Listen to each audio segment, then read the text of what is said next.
नमस्कार, मनी गुरु की इस खास पेशकश में आप सभी का स्वागत है। मैं हूं स्वाति रायना। ये दीपावली आपके लिए हो और भी शुभ और आपका निवेश हो और भी शुभ, इसी की हम कामना करते हैं। और आज हम चर्चा करने जा रहे हैं कि कैसे साल 2020 हम सबके लिए बहुत ही अलग रहा है। बहुत सारे अलग अलग लेसन लेकर हम सबके लिए लेकर आया है। फाइनेंशियल प्लानिंग में भी आप में से कई लोगों ने कई बदलाव किए होंगे, कई लोगों की प्लानिंग नहीं चल पाई होगी, कई लोग नए सिरे से प्लानिंग करने की सोच रहे होंगे। तो अब क्योंकि दीपावली नए वर्ष की शुरुआत भी माना जाता है, तो क्यों ना शुभ निवेश किया जाए और कैसे इस बार की जो फाइनेंशियल प्लानिंग होगी आपके लिए कुछ अलग होगी। कौन से ऐसे फाइनेंशियल प्लानिंग के पहलू हैं जिनको आपको ज्यादा ध्यान में रखने की जरूरत है, इसी पर आज हम चर्चा करेंगे। हमारे साथ हैं खास मेहमान। सबसे पहले परिचय करा दे, Pankaj Mathpal, MD Optima money. Pankaj ji, बहुत स्वागत है और दीपावली के इस पर्व की आपको बहुत शुभकामनाएं। थैंक यू स्वाति, आपको भी हार्दिक शुभकामनाएं। तो चलिए, क्या आज हम खास चर्चा करने जा रहे हैं अपने शो में। सबसे पहले उस पर एक नजर डालते हैं। आज हम शो में जानेंगे कोविड ने कैसे बदले वित्तीय प्लानिंग के मायने। इमरजेंसी फंड कैसे है मुश्किल समय का सहारा। कैसे पता करें कि आपका इंश्योरेंस पर्याप्त है कि नहीं। साथ ही पैसों का सही इस्तेमाल कैसे करें।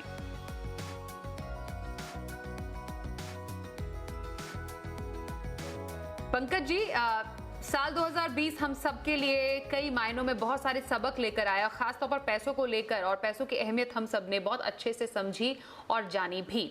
इसलिए दीपावली के इस पर्व पर हम चाहते हैं कि जो पूरा एक टाइम रहा है, जिसको हम एक कोविड एरा के नाम से समझ रहे हैं या कोविड काल कह रहे हैं, उसमें फाइनेंशियल प्लानिंग के मायने कैसे बदले हैं। कौन से ऐसे दो एस्पेक्ट है जिनकी अहमियत हम सब ने जानी और समझी और साथ ही पहचानी भी है इस समय। बिल्कुल स्वाति, एक बार फिर आपको भी और सभी दर्शकों को दिवाली की हार्दिक शुभकामनाएं। और इस साल डेफिनेटली जैसे आपने बोला कि ये थोड़ा डिफरेंट था, हमें बहुत कुछ सीखने को मिला फाइनेंशियल प्लानिंग में। हम हमेशा इन बातों को करते थे कि कंटिंजेंसी प्लानिंग एकदम से बराबर होनी चाहिए और फाइनेंशियल प्लानिंग की शुरुआत ही कंटिंजेंसी प्लानिंग से होनी चाहिए।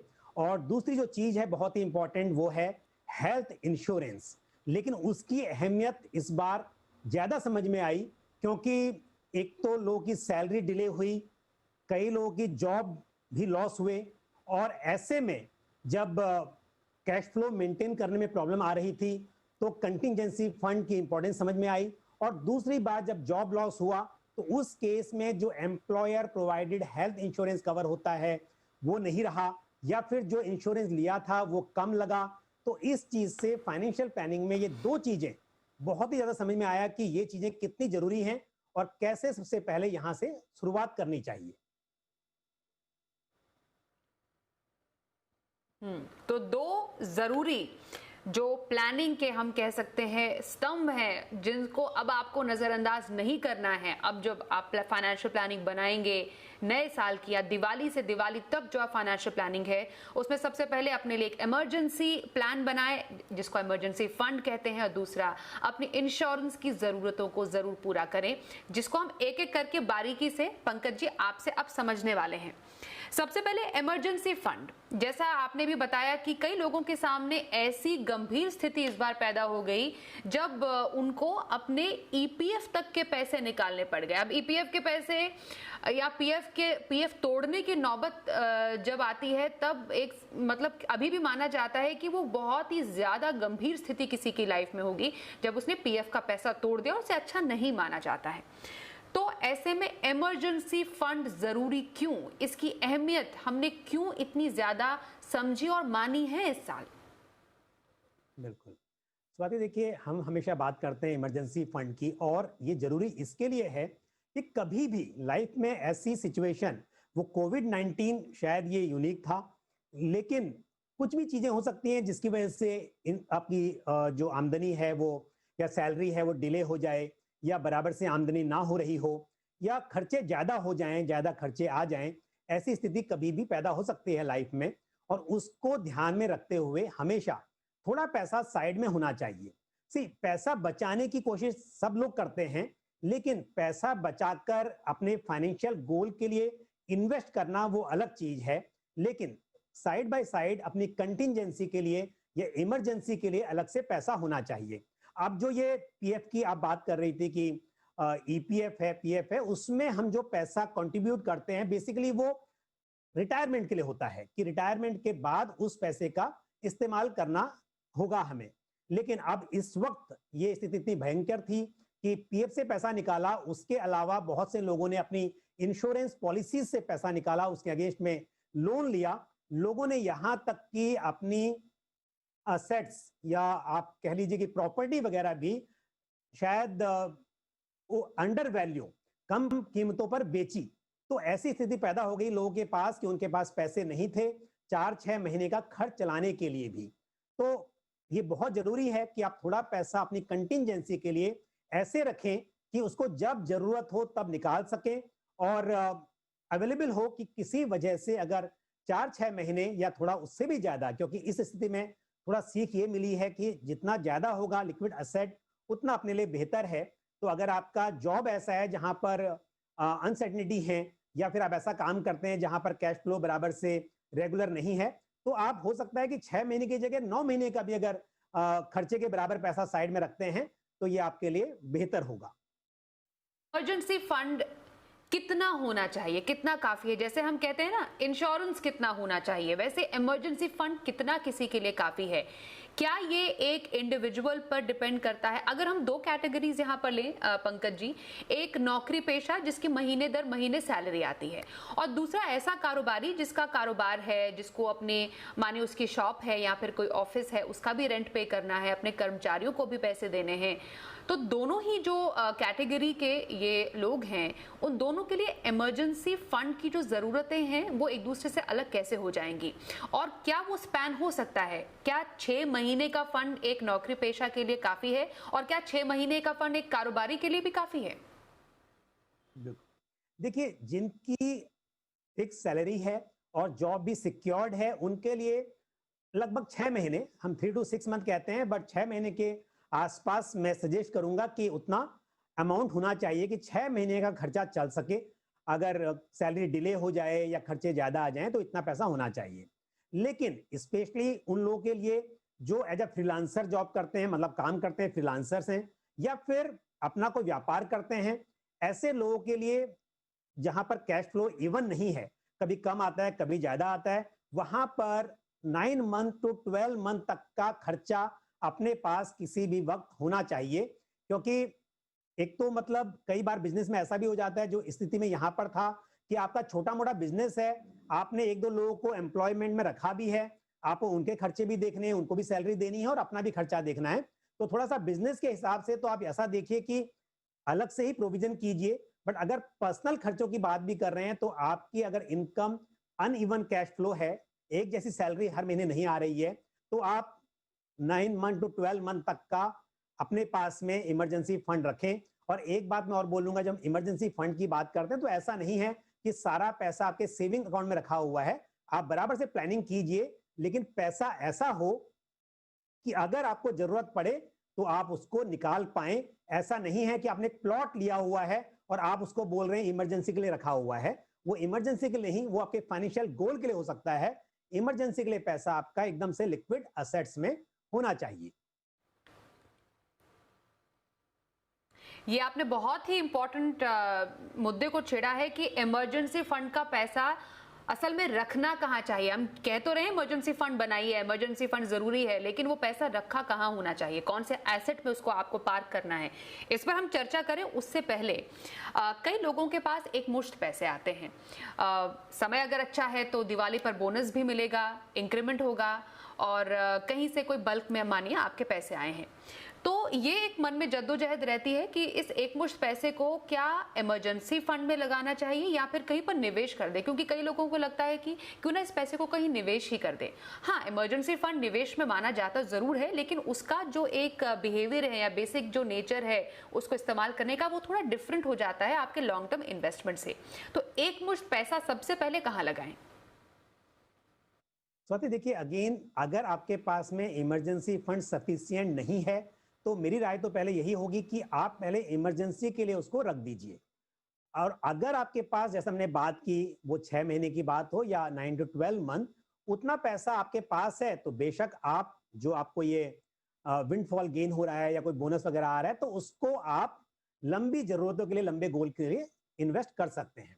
तो यहाँ पर अगर हम बात करते हैं कि कंटीजेंसी फंड सफिशिएंट नहीं है, और अक्सर स्वाति मैंने तो देखा पर्सनली यहाँ पर इस केस में कि करीब 7 महीने हो गए हैं इस लॉकडाउन में, और पहले 3 महीनों में ही काफी लोगों ने शिकायत करनी स्टार्ट कर दी थी कि उनके पास में कैश फ्लो की दिक्कत आ रही है। ये तो अच्छा था इस स्थिति में कि आपकी ईएमआई भी, उसके ऊपर मोरेटोरियम गवर्नमेंट ने अनाउंस कर दिया था, बैंकों ने आपको ये सुविधा दी थी, लेकिन उसके बाद भी हमने देखा कि लोगों को काफी दिक्कत आ रही थी। बट ऐसा हो सकता है कई बार कि सिचुएशन ऐसी ना हो कोविड-19 जिससे कि सब लोगों को एक साथ मतलब उसका इम्पैक्ट आ रहा हो, लेकिन कोई इंडिविजुअल ऐसी प्रॉब्लम आ जाए जहां पर इनकम ना आ रही हो, तब वहां पर क्या करेंगे? वहां पर तो ईएमआई भी स्टार्ट रहेगी, बच्चों की फीस भी देनी होगी।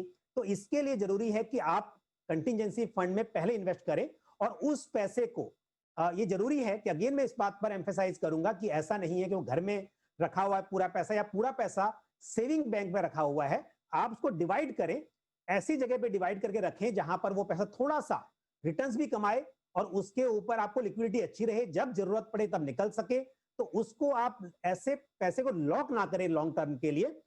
थोड़ा सा रिटर्न कम मिलेगा चलेगा, लेकिन हाँ थोड़ा सा मिलना चाहिए, वो भी ध्यान रखें। कई बार ऐसा हो जाता है कि पूरा पैसा पड़ा हुआ है सेविंग बैंक में ही और सिर्फ वो 2.70 2 या 3.50% का ही इंटरेस्ट मिलता है, वैसा नहीं हो। तो आपको सोच समझ के उसका भी एलोकेशन बराबर से करना होगा। तो इमरजेंसी फंड कहाँ रखना चाहिए? तो 3 हम ऐसे कह सकते हैं जगहें हैं जहां पर सजेस्ट कर सकते हैं। एक तो सबसे लिक्विड है, हाथ में आपका पैसा है जिसको हम कैश कहते हैं, लेकिन कैश रखने की भी एक लिमिट है। आप ज्यादा कैश घर पे रख नहीं सकते पंकज जी, जैसा आपने बताया। रोजमर्रा की जरूरत जितनी पूरी हो सकती है उतना कैश आप अपने पास रखें इमरजेंसी फंड के लिहाज से। फिर बैंक अकाउंट, बहुत सारा पैसा, अगर मानिए एक मुश्त पैसा आपने सारा बैंक अकाउंट में डाल दिया, उसके रखने का फायदा नहीं है, क्योंकि जो ब्याज दरें हैं बहुत ही कम है सेविंग्स अकाउंट की। थोड़ी रकम हो तो बैंक अकाउंट में रखी जा सकती है, जिसको आप एटीएम से विड्रॉ कर सकते हैं। तीसरा, जैसा आपने जिक्र किया कि ऐसी जगह पैसा रखिए जो आर्थिक सुरक्षा भी दे आपको इमरजेंसी के टाइम पर और रिटर्न भी जनरेट करे। तो वो एक कैटेगरी है डेट फंड की कैटेगरी, जिसमें अब हम आपसे चर्चा करने जा रहे हैं कि डेट फंड की जो अलग अलग कैटेगरीज हैं जहां पर इमरजेंसी फंड के हिसाब से पैसे रखे जा सकते हैं, वो कितने फायदेमंद किसी के लिए होंगे। सबसे पहले इमरजेंसी डेट फंड की कैटेगरी में लिक्विड फंड काफी ज्यादा पॉपुलर हैं, और जैसा नाम ही है लिक्विड फंड, तो इसके कैरेक्टरिस्टिक्स जो है वो इमरजेंसी फंड के लिहाज से कितने ज्यादा फायदेमंद किसी के लिए होते हैं। बिल्कुल, देखिए एकदम सही कहा आपने। सेविंग बैंक में क्योंकि एटीएम की सुविधा है इसलिए थोड़ा पैसा सेविंग बैंक में रखना ठीक है, लेकिन जैसा मैं बार बार एम्फेसाइज कर रहा हूं कि थोड़े से रिटर्न भी अपने को मिलने चाहिए, क्योंकि इन्फ्लेशन भी है और अगर इमरजेंसी नहीं आई तो पैसा ऐसे ही रखा रहेगा और कुछ उसमें बढ़ोतरी नहीं होगी। तो ऐसे में जैसा आप बोल रहे हैं कि डेट फंड्स में 16 कैटेगरीज हैं और सारी कैटेगरी आपके इमरजेंसी फंड के लिए सुटेबल नहीं है। लेकिन लिक्विड फंड जो अभी आप जिक्र कर रही हैं, लिक्विड फंड डेफिनेटली एक अच्छा विकल्प है, क्योंकि लिक्विड फंड में रिस्क बहुत कम होता है। यहां पर जो पैसा इन्वेस्टर से कलेक्ट किया जाता है उसको फंड हाउस बहुत शॉर्ट टर्म्स के डेट पेपर्स में इन्वेस्ट करते हैं, तो यहां पर रिस्क बहुत कम होता है। हालांकि रिटर्न्स भी आप बहुत ज्यादा एक्सपेक्ट नहीं कर सकते, लेकिन फिर भी आपके सेविंग बैंक के मुकाबले में थोड़े बेहतर रिटर्न आपको मिल सकते हैं। तो ये लिक्विड फंड एक अच्छी चॉइस है। और यहाँ पर अगर आप स्कीम का नाम चाहें तो मैं बोलूंगा कि वैसे तो सभी लिक्विड फंड ऑलमोस्ट सेम होते हैं, क्योंकि उनका जो एक क्राइटेरिया है वो इस तरह से है कि बहुत शॉर्ट टर्म के डेट पेपर्स में इन्वेस्ट करना है। लेकिन आईसीआईसीआई प्रूडेंशियल लिक्विड फंड या एबीएसएल लिक्विड फंड आप कंसिडर कर सकते हैं। ओके, तो आईसीआईसीआई प्रू लिक्विड फंड और एबीएसएल लिक्विड फंड है, जो कि लिक्विड फंड कैटेगरी में आप अपने इमरजेंसी फंड के लिए सोच सकते हैं अपने पोर्टफोलियो में शामिल करना। दूसरा जो कैटेगरी है अल्ट्रा शॉर्ट टर्म फंड और ओवरनाइट फंड। मैं इन दोनों ही कैटेगरीज के बारे में आपसे थोड़ा थोड़ा समझना चाहती हूँ, जिससे पहले हम ब्रेक लें, कि दोनों ही जो कैटेगरीज हैं वो इमरजेंसी फंड रखने के लिहाज से कितनी ज्यादा फायदेमंद है। बिल्कुल, देखिए ओवरनाइट फंड तो मतलब लिक्विड फंड से भी ज्यादा सुरक्षित है, क्योंकि यहाँ पर सिर्फ एक दिन के लिए लोन दिया जाता है। मतलब कि जो फंड हाउस इन्वेस्टर से पैसा कलेक्ट करते हैं, उस पैसे को किसी भी कॉर्पोरेट को या मनी मार्केट में जो इन्वेस्ट करते हैं, वो सिर्फ एक दिन के लिए, तो बहुत ही सेफ है। लेकिन इसका रिटर्न लिक्विड फंड से भी कम आएगा। और जो अल्ट्रा शॉर्ट टर्म फंड है, ये थोड़ा सा लिक्विड फंड के मुकाबले इसका रिस्क थोड़ा सा ज्यादा होगा, लेकिन ये भी लिक्विड फंड के लिए, ये भी इमरजेंसी फंड के लिए कंसिडर किया जा सकता है। और कुछ फंड्स बता दीजिए इन दोनों ही कैटेगरीज में कौन से हो सकते हैं शामिल पोर्टफोलियो में। बिल्कुल, देखिए ओवरनाइट में आप कोई भी फंड सिलेक्ट कर सकते हैं। फिर भी एक नाम के लिए मैं बोलूंगा कि डीएसपी ओवरनाइट फंड या एक्सेस ओवरनाइट फंड आप कंसिडर कर सकते हैं। और अल्ट्रा शॉर्ट टर्म में ICICI Prudential ultra short term या IDFC ultra short term fund आप अपने पोर्टफोलियो में शामिल कर सकते हैं।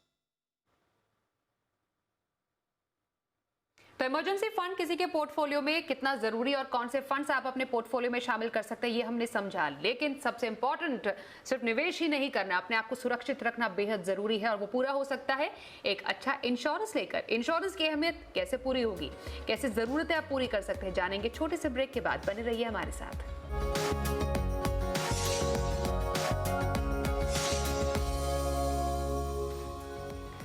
तो इस साल कोविड ने हेल्थ इंश्योरेंस और जीवन बीमा की ज़रूरत को भी हमको अच्छे से समझा दिया है, और जिन लोगों ने इंश्योरेंस नहीं लिया वो समझ गए कि इंश्योरेंस लेना क्यों इतना ज़रूरी है। हम आज चर्चा करें पंकज मटपाल से। पंकज जी, इंश्योरेंस में सबसे इंपॉर्टेंट हेल्थ इंश्योरेंस, मतलब आप इन्वेस्टमेंट प्लानिंग करें उससे भी पहले इंश्योरेंस प्लानिंग करना ज़रूरी है, और इंश्योरेंस को निवेश समझने की गलती नहीं करनी चाहिए, ये काफ़ी समझने वाली बात है। उसके अलावा टर्म इंश्योरेंस जो कि प्योर लाइफ इंश्योरेंस है, और लाइफ इंश्योरेंस जिसकी आज हम बात करने जा रहे हैं इंश्योरेंस कैटेगरी में। तो सबसे पहले कोविड के टाइम पर हेल्थ इंश्योरेंस इतना जरूरी क्यों हुआ? बिल्कुल, देखिए हेल्थ इंश्योरेंस हमेशा से जरूरी है, लेकिन इस वक्त क्योंकि ये एक महामारी फैली हुई है और इस वक्त लोगों को ज्यादा इसका एहसास हुआ। लेकिन आप देखिए कई बार लोग इन्वेस्टमेंट तो करते हैं लेकिन इंश्योरेंस को भूल जाते हैं, और ऐसे में होता यह है कि जो पैसा रखा होता है अपने लॉन्ग टर्म गोल के लिए, और यदि हेल्थ इंश्योरेंस नहीं है तो जो पैसा रखा हुआ था किसी दूसरी जरूरत के लिए, बच्चों की पढ़ाई हो, बच्चों की शादी हो, अपना रिटायरमेंट हो, उस पैसे को खर्च करना पड़ जाता है अपने इलाज के लिए। तो ऐसे में जरूरी है कि हेल्थ इंश्योरेंस हो और साथ में एडिक्वेट हो, ये भी बहुत जरूरी है। कई बार लोग हेल्थ इंश्योरेंस लेते तो हैं लेकिन बहुत छोटे सम इंश्योर्ड के साथ में, और हमने देखा कि कोविड-19 की सिचुएशन में स्टार्टिंग में तो हॉस्पिटल में 10 लाख 12 लाख का पैकेज हॉस्पिटल्स दे रहे थे, और ऐसे में लोगों के पास इंश्योरेंस कितना था, 2 लाख 3 लाख रुपए का। तो लोगों को एहसास हुआ कि इंश्योरेंस जो कवर है वो होना चाहिए, और अच्छी मात्रा में, जितने की जरूरत है उतना होना चाहिए। एक बात और हमने समझी कि कई बार लोगों के पास एम्प्लॉयर प्रोवाइडेड कवर था, सिर्फ अपना इंश्योरेंस नहीं था अलग से, और जॉब लॉस हो गया क्योंकि यहां पर ले ऑफ भी बहुत हुए। तो जब जॉब नहीं रहा तो इंश्योरेंस कवर जो कि एम्प्लॉयर प्रोवाइडेड था वो भी नहीं रहा, तो ये भी एक एहसास हुआ। तो यहां पर सलाह यही है कि सभी लोगों को हेल्थ इंश्योरेंस, इमरजेंसी फंड के बाद जो पहली चीज है वो यही है, हेल्थ इंश्योरेंस लेना चाहिए, और अच्छे सम इंश्योर्ड के साथ कंसिडर करना चाहिए। आपके एम्प्लॉयर प्रोवाइडेड इंश्योरेंस भी है, बट अपने हिसाब से अगर आपको लगता है कि आपका जॉब कोई गवर्नमेंट जॉब नहीं है या कोई ऐसा नहीं है जहां पर बहुत ही सिक्योर है, तो आप अलग से भी थोड़ा बहुत कवर लेंगे, तो या फिर टॉप अप पॉलिसीज के रूप में आप हेल्थ इंश्योरेंस कंसिडर करेंगे, तो मेरे हिसाब से वो एक अच्छा विकल्प होगा। पंकज जी, जब बात आती है कि कितना हेल्थ इंश्योरेंस जरूरी है, आपने कहा कि आपने एक बेसिक हेल्थ प्लान लिया, उसके ऊपर टॉप अप कर लिया। अब वो क्या उम्र के हिसाब से वो ज़रूरत बदलती रहेगी? क्योंकि एक अगर मानिए 30 से 35 साल के व्यक्ति हैं और मेट्रो शहर में रहते हैं और उनका जो लेवल ऑफ एक्सपोज़र है टू रिस्की लाइफ, वो शायद थोड़ा-सा अलग होगा एक टियर 2 या टियर 3 सिटी में रहने वाले किसी व्यक्ति से। तो क्या इन दोनों ही लोगों की जो ज़रूरतें हैं हेल्थ इंश्योरेंस को लेकर, वो बदल जाएँगी और उस हिसाब से उनका सम इंश्योर्ड भी बदलेगा? बिल्कुल स्वाति, इसमें फर्क रहेगा क्योंकि लाइफस्टाइल पे डिपेंड करता है। किसी भी इलाज के लिए हो सकता है कि वो व्यक्ति जो है अपनी लाइफस्टाइल के हिसाब से जनरल वार्ड में एडमिट होना चाहेगा या डिलक्स रूम लेना चाहेगा। और इसी हिसाब से हॉस्पिटल जो है छोटे शहरों में शायद थोड़े सस्ते होंगे, लेकिन मेट्रोज में हॉस्पिटल्स मतलब 5 स्टार फैसिलिटी प्रोवाइड करते हैं, बट उसी हिसाब से आपसे फीस भी चार्ज करते हैं। बट किसी भी स्थिति में मैं कहूंगा कि यंग पर्सन की जो आप बात कर रही थी कि 30-35 साल का कोई व्यक्ति हो, अगर वो सिंगल पर्सन इंडिविजुअल मेंबर के हिसाब से भी कवर ले रहा है तो कम से कम शुरुआत 5 लाख से तो होनी चाहिए। उससे कम कवर में आजकल शायद वो मेरे हिसाब से सफिशिएंट नहीं रहेगा। और अगर फैमिली फ्लोटर पॉलिसी ले रहे हैं तो आप 10 लाख की पॉलिसी तो कम से कम कंसिडर जरूर करें। और अगर आपका जॉब थोड़ा सा ऐसा है, मतलब कोई आपका बिजनेस या यहाँ रिस्क ज्यादा है, या फिर फैमिली हिस्ट्री है, ऑक्यूपेशन फैमिली हिस्ट्री कुछ ऐसी है जहां पर आपको लगता है कि रिस्क ज्यादा है, तो फिर आप कवर बढ़ा सकते हैं। और साथ ही उम्र के हिसाब से, क्योंकि जैसे एज बढ़ती है तो फिर लाइफ स्टाइल डिजीज जो होती हैं वो थोड़ी सी बढ़ जाती हैं। हालांकि हमने देखा है कि आजकल डायबिटीज, हाइपरटेंशन बहुत यंग एज में भी हो जाती हैं, बट फिर भी एज रिलेटेड तो ये है ही। तो ऐसे में आपको जैसे उम्र बढ़े अपना कवर बढ़ाते रहना चाहिए। और जो हम बात कर रहे थे टॉप अप प्लान की, अगर बेसिक कवर आपका 5 या 10 लाख का है, उसके ऊपर आप टॉप अप या सुपर टॉप अप प्लान के रूप में हेल्थ इंश्योरेंस पॉलिसी कंसिडर कर सकते हैं। अब किसी को हेल्थ इंश्योरेंस लेना है तो लेते समय किन चीजों का ध्यान रखना चाहिए? क्योंकि इतनी टेक्निकल भाषाएं होती हैं पंकज जी, आप भी समझते हैं कि एक आम नागरिक को नहीं कई बार समझ में आती है, बट बेसिक कौन सी क्राइटेरिया है जिसको समझना चाहिए? बिल्कुल, देखिए बहुत इंपॉर्टेंट है कि आप जब कोई प्लान लेते हैं, पहली बात तो ये देखिए कि कितने हॉस्पिटल उनके नेटवर्क में हैं और आपके आसपास जहां आप रहते हैं वहां पर जो आसपास के हॉस्पिटल हैं वो वहां पर उस उनके नेटवर्क में हैं या नहीं है, वो बहुत इंपॉर्टेंट है। दूसरी बात है, पॉलिसी में कोई भी सब लिमिट ना हो, वो बहुत जरूरी है। क्योंकि कई बार कुछ पॉलिसी में ऐसी कंडीशन होती है कि आप रूम रेंट 1% से ऊपर का चार्ज नहीं कर सकते, आप आईसीयू में 2% ऑफ द सम इंश्योर्ड, उससे ज्यादा का आपको क्लेम नहीं मिलेगा, या डॉक्टर की फीस को लेकर भी वहां पे कैपिंग होती है। और कुछ पॉलिसी ऐसी होती है जहां पर कैपिंग नहीं होती है। अगर आपने 5 लाख की पॉलिसी ली है तो मतलब 5 लाख तक कोई भी खर्च आपका क्लेम सेटल हो जाएगा। तो सब लिमिट बिल्कुल भी नहीं होनी चाहिए, उस बात पर बिल्कुल ध्यान रखें। और साथ ही पॉलिसी के अंदर मल्टीप्लायर बेनिफिट्स होते हैं आजकल, मतलब कि अगर क्लेम फ्री ईयर किसी साल में क्लेम नहीं करते हैं तो आपका सम इंश्योर्ड ऑटोमेटिकली डबल हो जाता है, 50% फिर 100% बढ़ जाता है। तो वो एक ऑप्शन जो आजकल पॉलिसीज में आ रहा है, ये बहुत अच्छा है। और साथ ही एक बहुत अच्छा ऑप्शन है, उसको बोलते हैं रिस्टोरेशन या रीलोड बेनिफिट। यानी कि यदि आपने 5 लाख का कवर लिया और किसी पॉलिसी ईयर के दौरान वो पूरा 5 लाख खत्म हो गया, तो उसके बाद अगर दोबारा से फिर से कोई जरूरत पड़ी कि फिर से हॉस्पिटल में एडमिट होना है और कवर खत्म हो गया, तो अगर आपकी पॉलिसी में ये रीलोड या रीलोड बेनिफिट अवेलेबल है या रिस्टोर बेनिफिट अवेलेबल है, तो इसका मतलब फिर से उतना कवर ऑटोमेटिकली आपके लिए अवेलेबल रहेगा। तो ये multiplier benefit, restore benefit, network hospital और सब लिमिट्स, ये चीजें आप जरूर चेक कर लें। हेल्थ इंश्योरेंस के साथ टर्म प्लान भी जरूरी पंकज जी, क्योंकि शायद इस एक एस्पेक्ट को लोग नजरअंदाज कर देते हैं। बिल्कुल स्वाति, बहुत ही जरूरी है। और अब देखिए, जो बीमारी थी इसमें हमने ये भी देखा कि लोगों ने अपनों को खोया भी है, और इसका एहसास भी यहाँ पर हुआ कि अगर कोई फाइनेंशियली डिपेंडेंट है अपनी फैमिली, किसी एक पर्टिकुलर पर्सन के ऊपर, फैमिली में एक ही अर्निंग मेंबर है और वो चला जाए यंग एज में, या फिर जब तक कि सभी फाइनेंशियल जरूरतें फैमिली में पूरी नहीं हो गई हैं, तो कितनी दिक्कत आती है। और स्पेशली कई बार देखा जाता है कि फैमिली में दूसरे जो मेंबर्स होते हैं, या वाइफ है, हाउस वाइफ है मान लीजिए, तो अब अगर पति की डेथ हो गई तो वाइफ उस वक्त किस तरह से दोबारा जॉब मतलब जाएगी या कैसे अर्निंग स्टार्ट करेगी, बहुत डिफिकल्ट हो जाता है ये। तो किसी भी अर्निंग पर्सन को घर में टर्म प्लान जरूर लेना चाहिए। आपने शुरुआत में ही बोला था, मैं उस बात को रिपीट करूंगा कि जब हम इंश्योरेंस की बात करते हैं, लाइफ इंश्योरेंस की, तो टर्म प्लान नथिंग एल्स। क्योंकि जो आप एंडोमेंट योले प्लान की बात करते हैं, उनसे आप इंश्योरेंस का जो पर्पस है उसको आप पूरा नहीं कर सकते। क्योंकि जब हम बात करते हैं लाइफ इंश्योरेंस की, तो कवर जो है वो 50 लाख, 1 करोड़ या उससे ज्यादा का होगा, तभी आपके घर का खर्च चल पाएगा।